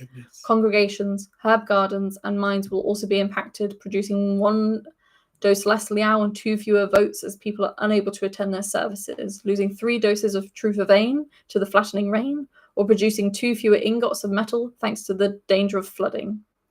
A total of 750 casualties will be distributed among armies and fortifications in the territory. The magic of spring will also impact every mana site in the territory, tainting it with the power of Siaka. Such mana sites will produce 2 fewer crystal mana over the coming season, but instead will produce a single pawn of warm honey. Sinecures that produce mana may also be affected depending on their nature, assuming they avoid being damaged. As always with the territory curse, there will be unpredictable effects that depend on the territory chosen. Widespread flooding will be inevitable, likely on a similar scale that encountered during the Empire-wide storms of 384 year end. There will likely be a significant loss of life, although this might be reduced with timely and targeted warnings. The effects will be particularly pronounced in regions with marsh quality, with extensive flash floods, and regions with the hills quality. Yeah, I'm wondering who cast this curse on Anvil last summer. Because we were absolutely flooded out. Oh, yeah, we were pretty flooded out. It was a rough Sunday. Okay. Cataclysmic power. There is nothing to stop Imperial magicians combining these effects on a single territory, provided it meets the criteria for both rituals. In this case, it's difficult to predict what the cumulative impact will be. There is only so much storm a territory can experience. Even with the warnings that it's likely to be significant loss of life, it may well be permanent changes to the terrain as massive floods sweep the territory. Rivers and lakes will burst their banks, marshes spread, flatlands sink beneath the water. It's impossible to predict exactly what the effect would be, but it's likely the territory would be marked permanently in some way. Damn. Whew. Spooky. Incentives. Goodness. Sarka offers an incentive to use her power, and they are proper cruel. Proper cruel. That's what it says. They're proper cruel, fam. Proper cruel. That exact nature of the incentives is unclear. All the servants of Siaka will say that they will be the same kinds of boon she offers to her followers among the Grendel. Mm-hmm. There is talk of ritual texts that draw upon the Eternal's power in various ways to create storms and empower warriors, magical masks that empower destructive spring magic, weapons suitable for warriors and magicians alike, and the opportunity to use ritual magic to call heralds to slaughter one's rivals. Acquiring these boons requires empowered storms to be laid over specific locations clearly picked to cause as much conflict as possible. For each Urizen territory struck by the thunderous deluge or foam and spittle of the furious sea, empowered by her boon, she will give people of the marches a boon to help them fight the Yatun. This is going to be if you cast on yourself, you are part of the chaos and you're weathering the storm. Gosh. So she basically wants to like go, wow, okay. So so if you cast on a Urizen territory, the marches get a boon. Yeah, to help them fight the Yatun. For each march a territory struck by one of these empower rituals, she will give the people of Urizen a boon to help them empower their destructive magic. So she wants to pit those against one another. For each territory where the Thulabide struck with one of these empowered rituals, she will give the people of that nation a boon that will help them embrace the savagery in their hearts, to fight and kill their enemies, to take their possessions and destroy their castles and cities. Likewise, if the barons are struck with one of these devastating curses, she will reward the enchanters of Dawn with a destructive boon. Why not? Yeah. What you got to lose in the barons? Spring is not known for its subtlety. No. Is the finishing sentence there. Blood and salt. While she favours the destructive powers of nature, Siaka also embodies the desire of living things to slaughter each other and take their stuff. During the spring equinox, any casting of Merciless Wrath of the Reaver or Blood and Salt can be empowered. We'll just have a little quick check what they do. 2 more rituals can be empowered. Yep. So, military gains a significant boost to its effective rank. Yeah. And that's Merciless Wrath of the Reaver. And they're a role play effect, so they feel aggressive and ready to solve any problem with violence. And it persists for at least 10 minutes. Okay, so it's like very like, this makes you a force in battle, but it makes you all angry and not able to make many other decisions for 10 minutes, but fight. And then a target fleet earns additional profit during the next season. This is Blood and Salt. but only if it engages in privateering. They will, there's also a roleplay effect where they feel unrestrained and unconcerned about the consequences of their actions for like 10 minutes after the ritual's performed. But yeah, basically everyone turns into pirates. Cool. Yeah, and you get a massive boost to your personal resource. Yeah. So to do so, the ritualists must sacrifice an ingot of Tempest Jade for each target of a ritual before they begin the casting. They must cut the target with an edged weapon, allowing the blood to flow, and inflicting at least one hit of damage in the process. They must verbally acknowledge the power of Siaka by one of her common names, and everyone involved must verbally accept the boon she offers. At the completion of the ritual, the normal role-playing effect experienced by the target will not fade 10 minutes, but rather persist as long as the enchantment on their fleet or military unit persists. Goodness. So this means like a bunch of people not being able to make decisions for themselves, basically. This lingering mark of Siaka can be determined through the use of Detect Magic spell. If anyone uses Discern Enchantment on a target of one of these rituals, it will reveal they bear a mark of storms, as well as whatever personal enchantment they might be under, if any. During the coming downtime, so long as the target of Merciless Wrath and Reaver takes the raiding action, or the target of Blood and Salt takes the privateering action, in the addition of the ritual's normal effects, they will receive two ranks worth of random resources above what they would normally get for this action. So that's kind of like the extra boon on top. Yeah, it's just more stuff. Which is good, because if all it costs is a Tempest Jade and a bit of crime.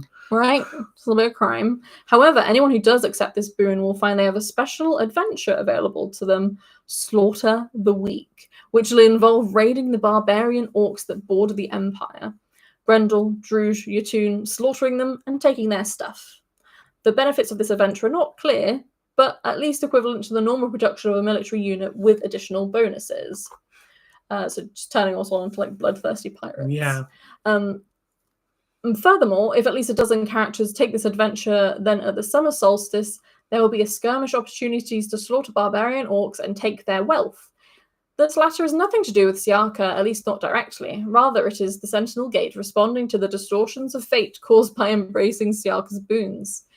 These skirmishes will likely to have strategic opportunities, but will likely present the ability to claim magic items, herbs, wains of mithril, weirwood, or white granite. Yeah, so basically, if you do lean into the spring chaos, you do, and it is illegal as well, going back to the original point. If you do lean into the spring chaos, you do choose to go down this more like piratey, privateering, slaughter the weak kind of path. Yeah. You will get rewarded for it. Yeah, you will. Yeah. Whether it's good for the Empire. You'll have no strategic benefit. Yeah.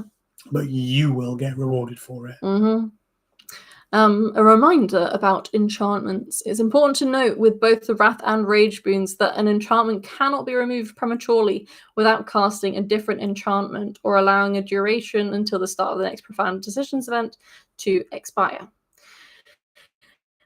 It's possible to just give up the enchantment. It's not possible to just give up the enchantment, meaning it's much more likely that someone with one of these boons will be detected. So it's more detectable. Yeah, because they have to keep role-playing the effects for the whole event. If you do take one of these boons, it's vital that you are clear on what you need to tell someone who uses Discern Enchantment on you if there's no referee nearby. Not letting someone use this spell on you if you know you have a boon from Siaka is against the rules. Yeah. So if you do something illegal and someone's caught you, you have to role-play the correct magical effects and admit to it in a sense. You can't just be like, no. You can't just be like, no, because it's part of the whole game. That's not the game. Yeah, you're not like role-playing like this strange way just to not get caught. To get fictional resources. Wrath. The ritual Call Down the Lightning's Wrath allows a magician to channel some of the destructive power of the storm through their staff. Siaka offers a boon that will greatly enhance the power to that ritual to any Imperial battle mage appeared to accept it. To take advantage of it, the entire cost of the ritual must be paid in combination of warm honey or personal mana using Suffusion of Blood potion. The target must mark themselves with a rune of destruction somewhere on their body and invoke Siaka by 3 of her well-known names. The additional power can only be claimed by a character with a battle mage skill. In addition to the normal effects of enchantment, the ability to strike foes down with their staff, the target gains 2 additional powers. While they wear mage armor, they gain an additional rank of endurance. More significantly, they gain the ability to use their staff to cast Repel 4 times a day without spending mana as if they knew it. If the target regains all spent personal mana by resting in a magical aura, such as that provided at the Chamber of Delights, or drinks an elixir of Empyrean art, they are also regain all spent uses of this ability at the same time. Other methods of restoring personal mana that are not listed as restoring it all in one go do not restore uses of this ability. For example, drinking multiple mage blood or filter of the heavenly lore.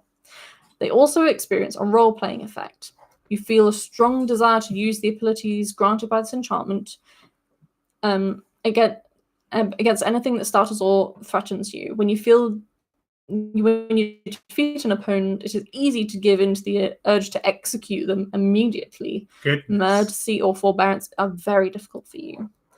There is a drawback to this enchantment. The detect magic ability to discern enchantment will reveal that the enchantment is a boon of Siaka if cast on the target while the enchantment is in effect. Another way that you can get found out. Yep. And attracting attention. It's not explicitly said, but it's obvious that any Covenant individual who takes one of Siaka's boons will be known to the Eternal.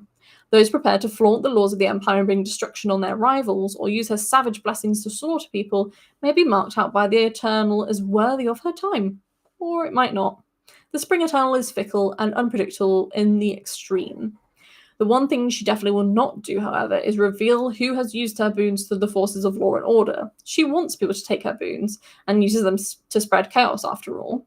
Siaka wants to tear civilization apart. She has no interest in aiding those who would seek to hold it together. Your secret is safe with Siaka. The protection of enmity. Siaka is under enmity of the Imperial Conclave.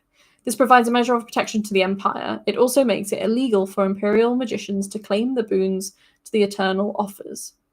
As the civil service have stressed in their response to the plenipotentiary message it has received from the Eternal, removing enmity would make this legal, but would free Siaka to send her heralds to the Empire. As long as she was not granted amnesty, and as long as no further magic was used to exacerbate the situation, such as Hallow of the Green World, the destruction she would cause would not be on the same scale as a recent full-scale invasion of the Cold Sun.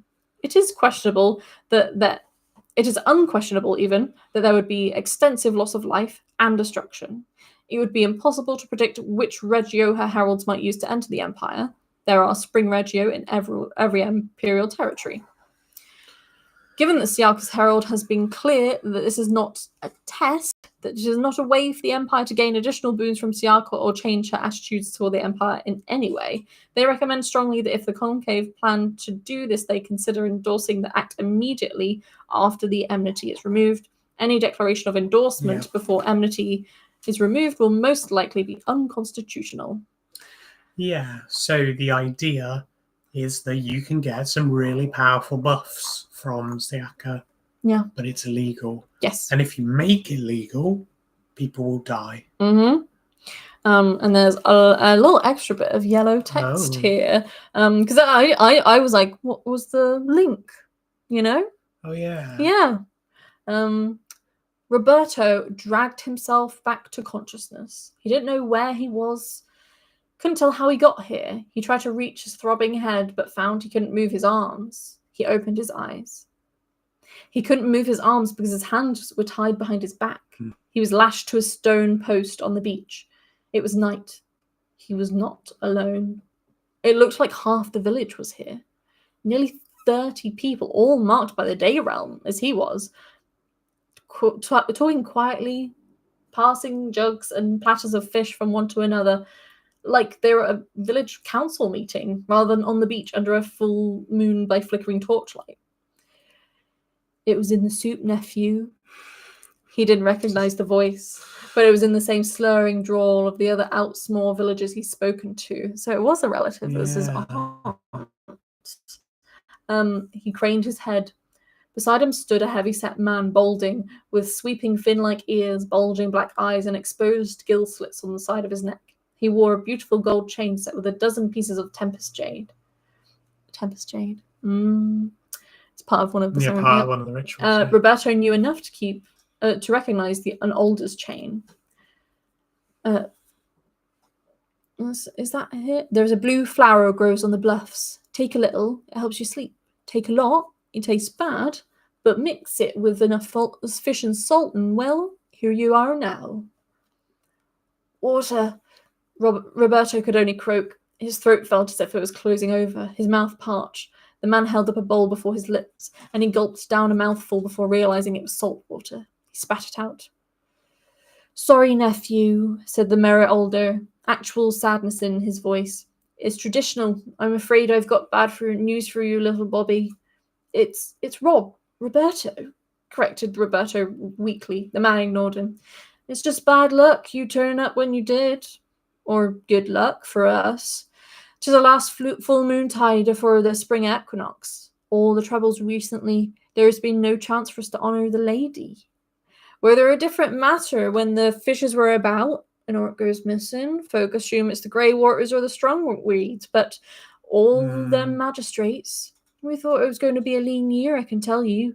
And then they turned up with nobody to miss you, and now we can honour the lady. For the greater good, you know. The greater good. A little procession approached. 6 villagers in smart clothes. All of them wore fine gold and Tempest jade jewellery, an innkeeper at their head. She handed a knife to the older, its ivory handle inlaid with green gems.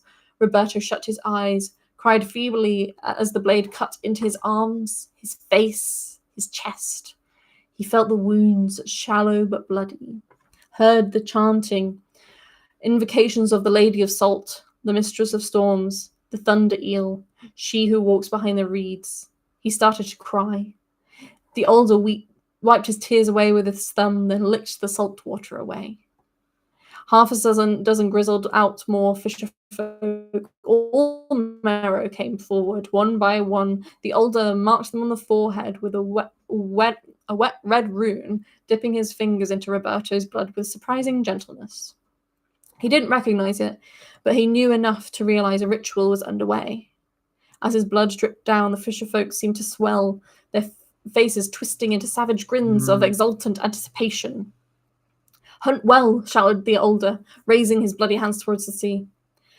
Go now, you children of the maelstrom, seek out the Jotun in their holes across the gullet, where they think they're safe. Spill their blood, slaughter their thralls, seize the wealth and bring it back to us. We buy prosperity with all the blessings of the storm. A ragged cheer went up that rolled back and forth across the beach. Roberto whimpered, tried to struggle, but he was too securely held. There was laughter, the sound of celebration. The older seized his chin, turned his face up, and poured the rest of the bowl over him. He sobbed and sputtered as salt water stung his eyes and his cuts. The festive noises cut off suddenly, and the older turned to look out to the sea. He let out a breath, making a sound halfway between sorrow and awe. It's nearly done, he said gently, blocking Roberto's view. This last bit'll be bad for you, nephew. I can't lie, but it'll be good for us. Her blessings are harsh, but they're powerful. What you give us will keep us prosperous and safe for another turning of the year. Scant consolation, I suppose. It's a shame your parents decided to run all them years back. You might have been one of the warriors being blessed rather than the one we offered to give the blessing. He stepped back, walking backwards where the rest of the Merrow villagers stood in reverent silence, and Roberto saw then what was rising from the water beyond the altar, and he tried to scream, but all that came out was a desperate, strangled, dry-throated wheeze. R.I.P. Roberto. Dark. Roberto's not going to be E2. He's not going to be E2. No. He just wanted to find his roots. He wanted to get down with the, the people and, understand where he came from. And, yeah. And that didn't happen. I think that is, if you accept the blessings of the Spring Eternal, you're basically like them Merrow folk. You're like them. You're one of them. Doing it for the great good and all that kind of stuff. Yeah. There are two more have been published. appraisals. How long are they? We'll have a look because this might be one for tomorrow. It's quite lengthy. Oh, is it? Yeah. It's rather lengthy. Yeah, it's not like a tiny little guy. Yeah, no, that's fine. All right, we'll hang fire. There's 2 hours of winds, so yeah, an hour per wind it seems. Well, the first one was a very long one, yeah. so I doubt we'll see how many come out, if any more come out tomorrow. Yeah. But tomorrow night, I think we can we'll do another one. We'll do it tomorrow. I'll say we can put forward 8 o'clock and we'll see how that is. But I think we'll keep that'll plugging work. away at them because you cannot fall behind on these things. Fall behind. They will keep getting published constantly. So that stopping them. So yeah, we will see you tomorrow. Let's see you tomorrow. 8 p.m. and we'll go through these 2 wins and whatever comes out. Whatever we'll else see. Is there, we'll try and keep our heads above water. Yeah. Please let us know if this is helpful for you. If you have any comments or anything, just let us know. We want to make these as helpful as possible. And just any feedback, anything like that you've got, just let us know. And subscribe to us because then you'll know when things are coming out because we can't advertise everywhere. No, but we can schedule streams and stuff like that. So if you're interested, keep following us and I think it'll be great. More wins tomorrow. So cool. Remember what's the line? He who larps, laughs. He who larps, laughs. Yes. Remember that. Bye. Great.